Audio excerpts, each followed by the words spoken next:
इथेच आहे हे जे चौक दिसतं, इथेच गेट आहे एल्लोरा केव्सचं. आणि इथे पार्किंग बघायला लागेल आय गेस. बघ तिथं हे लावलं ना बॅरिगेट, तिथून आत चल. तिकीट काउंटरला तिकीट आहे 40 rupees per person, but online काढलं तर 35 रुपीज पर पर्सन पडतं. स्कॅनर वगैरे आहे. सो तिथून तिकीट घेऊन आम्ही आतमध्ये आलो. सो या बघूयात. सकाळी सकाळी गर्दी पण तशीच आहे. 2-3 बस आल्यात. एकदम असं नाही का शाळेची ट्रिप आहे, फुल 50-60 पोरं एकदमच. सो अशी एंट्री आहे इकडून. बघूया, तिथे गाईड वगैरे हवं असेल तर तुम्ही घेऊ शकता आल्यावर. इकडे असे केव नंबर आहे. इकडे 17 ते 34 इकडे आहेत आणि बाकीचे जे आपण इकडे बघू शकतो समोर. सो इकडे समोर जाऊया आपण आता आधी. 34 केव्स आहेत या सगळ्या म्हणजे ग्रुप ऑफ केव्स मध्ये. 34 लेण्या आहेत इकडे असे. वाव.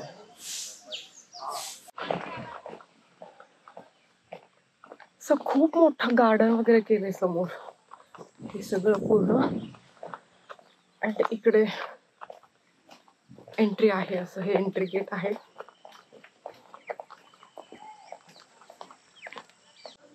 अँड आपण आता जे बघतोय समोर ते लिटरली 6व्या शतकात 7व्या शतकात म्हणजे 10व्या 6 to 10 मध्ये बांधलेलं आहे हे. म्हणजे हे सगळे कोरीव काम केलेले आहेत.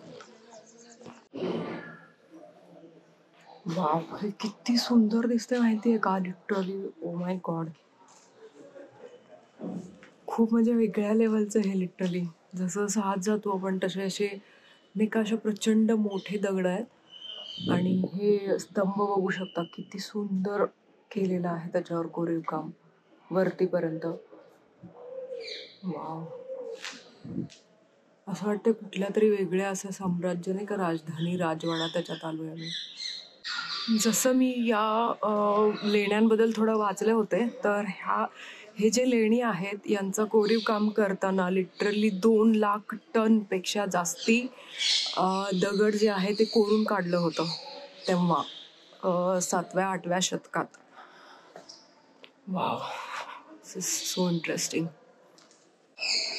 आत्तापर्यंत आहे ना आमची मागची 3-4 ट्रिप तर असेच झालेत की आम्ही असे जे ऐतिहासिक म्हणतात ना हिस्टॉरिकल प्लेसेसच आम्ही विजिट करतोय. त्यात पण हम्पी झालं आणि बेळूर हळेबीड झालं. तर याच्यामध्ये ना लिटरली म्हणजे असं तिकडे टच केलं ना असं म्हणजे असं वाटतं की हे कधी कोरलेलं असणार आहे, कोणी केलेलं असेल याचं काम नाही का. असं एक वेगळंच फिलिंग आहे या म्हणजे असं वाटतं की हे सगळे जिवंत आहेत असे. लिटरली हम्पीमध्ये पण तसंच फील आहे आणि इकडे पण सेम फिलिंग येतोय मला. सेम म्हणजे हे सगळं बनवताना कोणी केलं असेल, कसं केलं असेल, किती त्यांना लाईक किती स्ट्रगल झालं असेल एवढं सगळं क्रिएट करताना त्या लोकांना. आणि हे किती सुंदर आहे आता. ओ माय गॉड, हे जे समोरचं स्तंभ बघतोय आपण ते आता आपल्या 20 रुपयाच्या नोटवरती जे आहे ते इथलंच स्तंभ आहे हे. आणि हे सगळं जे आहे ते राष्ट्रकूट डायनॅस्टीमध्ये त्यांच्या साम्राज्यामध्ये हे सगळं बनवलेलं आहे.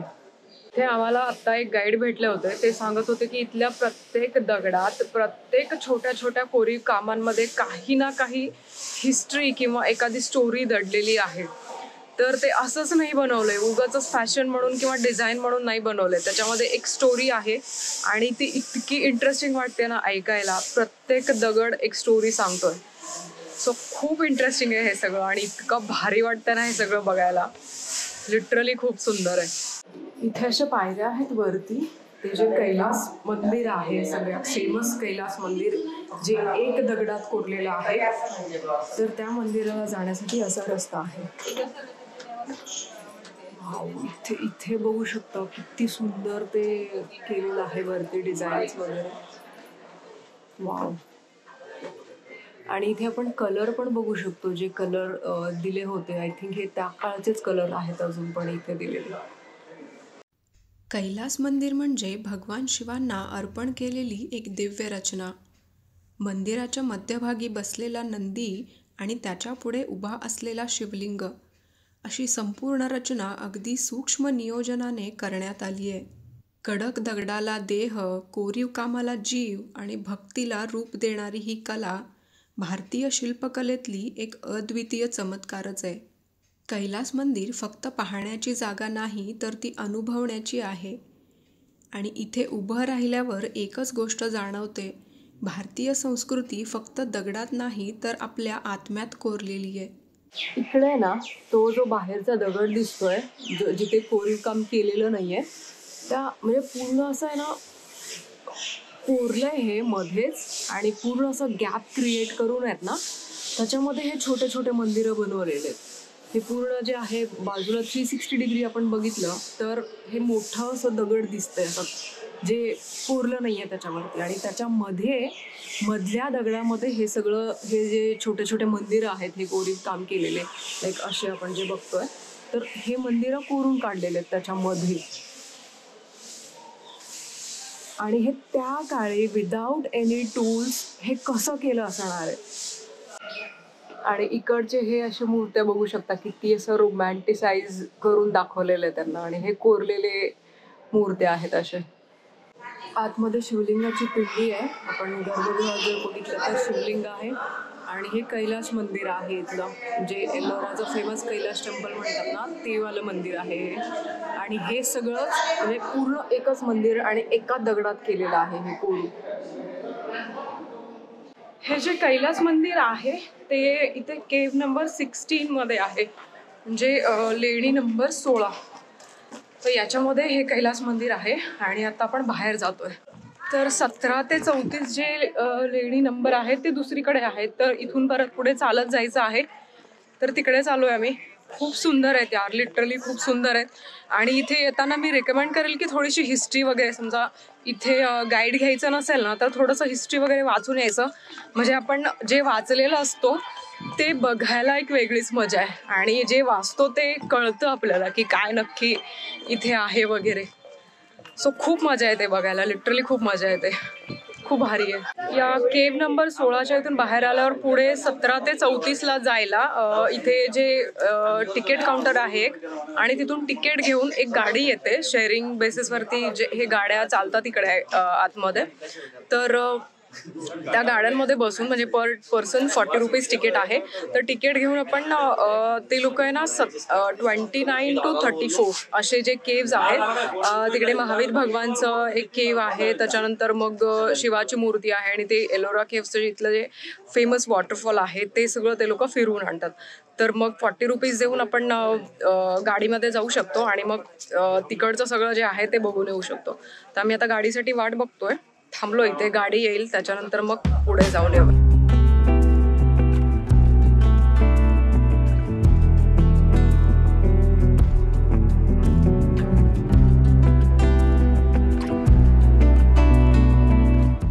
इकडे हे केव्ह नंबर, गुफा नंबर 30 आहे. आणि या केव्हमध्ये सगळे महावीर आणि जे जैन तीर्थंकर असतात ना त्यांचे, म्हणजे त्यांच्यासाठी डेडिकेटेड असलेलं हे गुफा आहेत. तर आधीच्या काळात आपण बघू शकतो, जे आपण केव्ह नंबर 16 बघितलं त्याच्यात लाईक हिंदू लोक असायचे, त्याच्यामुळे तिथे रामायण, महाभारत अशा रिलेटेड जे स्टोरीज होते ते कोरलेले होते. आणि आता आपण इकडे बघतोय की जैन लोकांसाठी हे गुफा आहेत, म्हणून इकडे जैन लोकांसाठीचे जे भगवान महावीर वगैरे आहेत त्यांचे जे मूर्त्या आहेत ते कोरलेले आहेत इकडे. सो हे जे गुफा आहे हे त्यांच्यासाठी होतं, म्हणजे त्यावेळी जैन लोक राहत होते या केव्हमध्ये. 10व्या-12व्या शतकात हे बनवलेलं आहे. एल्लोरामधील दगडी कलेचा आणखी एक अनमोल खजिना म्हणजे इथल्या जैन गुंफा. इसवी सन 9व्या शतकात बांधलेल्या या गुंफा जैन धर्माच्या अहिंसा, शांती आणि साधेपणाची सुंदर प्रतीक आहेत. तीव्र तपश्चर्या करणारे तीर्थंकर, अतिशय सूक्ष्म आणि नाजूक कोरीव काम आणि दगडातून उभ्या केलेल्या या भव्य प्रतिमा जणू शांततेचा श्वास आहेत. इथे जे 1 ते 34 लेण्या आहेत त्यामध्ये 1 ते 12 जे आहेत ते बुद्धिस्ट लेण्या आहेत आणि 13 ते 29 जे आहेत ते हिंदू लेण्या, म्हणजे हिंदू कार्विंग्स असलेले, रामायण महाभारत आणि पुराणास असं कार्विंग्स असलेले असे हे लेण्या आहेत. आणि 29 ते 34 जे आहेत ते जैन लोकांसाठी डेडिकेटेड. म्हणजे त्या काळी पण हिंदू, बुद्धिस्ट अँड जैन हे लोक, या रिलिजनचे लोक एकत्र राहायचे. तर याचं म्हणजे हे गोष्ट दर्शवतं या सगळ्या लेण्यांवरून की तेव्हा पण असे रिलिजन्स होते. सो आता बुद्धिस्टच्या लेण्यावरून असं पण म्हणू शकतो की लाईक ते शांती आणि नाही का पीसचं प्रतीक होतं असं वगैरे. तर हे जे लेण्या आहेत वेगवेगळे, तर हे त्या रिलिजनचं एक स्पेसिफिक गोष्ट नाही का ते दर्शवतात असे. कुठे मागे बसू का? बरं, ठीक आहे ठीक आहे. तर ही गाडी पुढच्या लेण्यांसाठी जायचं आहे आम्हाला, तिकडे चाललोय.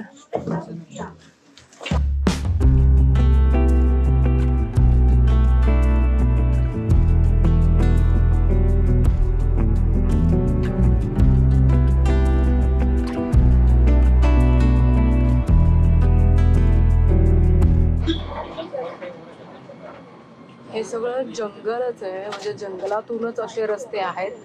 आणि विचार करू शकतो आपण त्या काळी हे कसं असेल, म्हणजे पूर्ण अशा घनदाट जंगलात असे लेण्या बनवून ते लोक राहत होते. म्हणजे किती वाईल्ड प्लेस असेल. आपण आता परत 16 नंबर जे गुफा होतं तिथे आलोय त्या गाडीने जाऊन. तर आपण जैन जे गुफा आहेत ते बघितले, हिंदूचे गुफा आहेत ते बघितले, आणि आता बुद्धिझम जे गुफा आहेत लाईक 1 ते 12 हे बुद्धिस्टचे केव्स होते. तर त्यातलं एखादं बघायला आम्ही चाललोय. म्हणजे त्यांचं कार्विंग्स कसं होतं, त्यांचं म्हणजे काम कसं होतं ते बघायला आम्ही आता इकडे पुढे चाललोय. सो थोडंसं चालणं आहे खूप इकडे. जर गाड्या आहेत जे मेन स्पॉट आहेत लाईक 16 नंबर आणि 29 नंबर वगैरे, तर हे गाड्याने जाऊ शकतो. बट इकडे जे आतमध्ये आहे, समजा तुम्हाला अजून वेगवेगळं काही बघायचं असेल तर तुम्ही पायी चालत जाऊ शकता. रोड वगैरे छान आहेत एकदम, आणि सगळीकडे असे नंबर वगैरे लावलेले आहेत कुठल्या ठिकाणी कुठलं आहे वगैरे. सो त्याच्याने आपण जाऊ शकतो. आता आपण इकडे आलोय. हे सगळे 10 नंबर पासून चालू होतात पुढे पुढे. सो हे 10 नंबरचं गुफा आहे आणि हे 7व्या शतकात बनवलेलं आहे. Wow.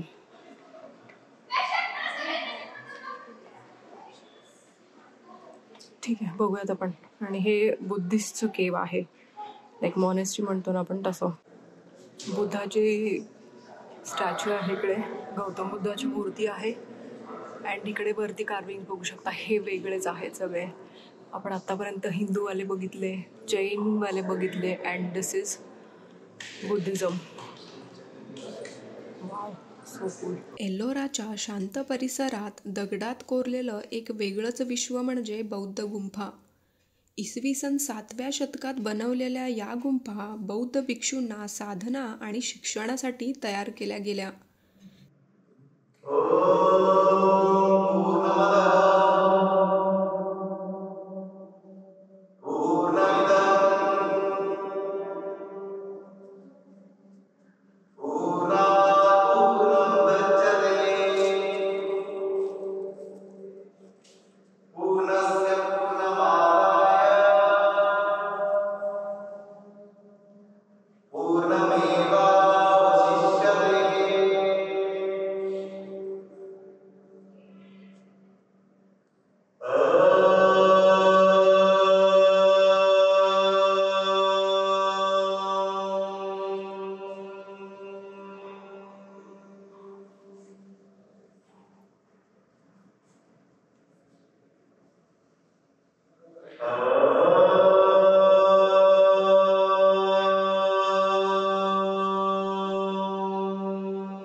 Wow, this is so amazing.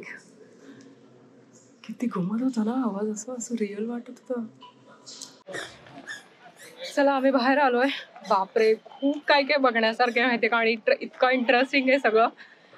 So या येस, आय होप की तुम्हाला हा व्हिडिओ आवडला असेल तर प्लीज तुमच्या फॅमिली अँड फ्रेंड्ससोबत शेअर करा. सो तुम्ही अजून माझ्या चॅनलला सबस्क्राईब केलं नसेल तर चॅनलला सबस्क्राईब करू शकता. सो भेटूया पुढच्या एका नवीन एपिसोडमध्ये. तोपर्यंत तुम्ही स्वस्त राहा, मस्त राहा आणि फिरत राहा. बाय.